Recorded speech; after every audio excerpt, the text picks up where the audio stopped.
mbokk yi asalaamaaleykum wa rahmatulahi taala wa barakaatuhu yéen ñi topp seen site bi ñuy wax xelcom wala matin xelcom loo ci def rek incha allah rek dañ gis site bi man abonné lépp loo xam ne nii dugal nañ ko fi lu jëm ci wàllum njariñ da ngay mën di ko am mbokk yi tey li leen indil mooy lu jëm ci wàllum ubbeeku yow mi sàkku walal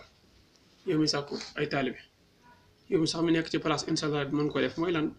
bismillahi rahmaani rahim wa sallallahu ala sayyidina muhammad wa sallam xam nga li ci gën a am solo mooy dañ koy filmer ngeen di jàkkaarloo moom su ko defee mën di ko bind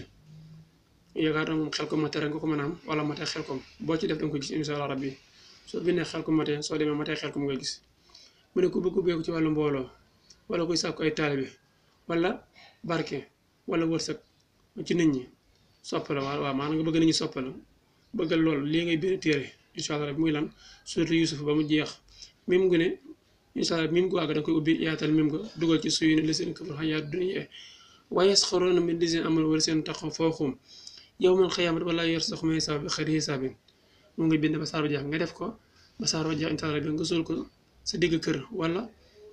nga bind ko téere takk wala bind ko saafara boole ko lan boole ko ndoxam taw naan wala ndoxam zam-zam wala ndoxam lan ndoxam garab guy am ndox incha allah bi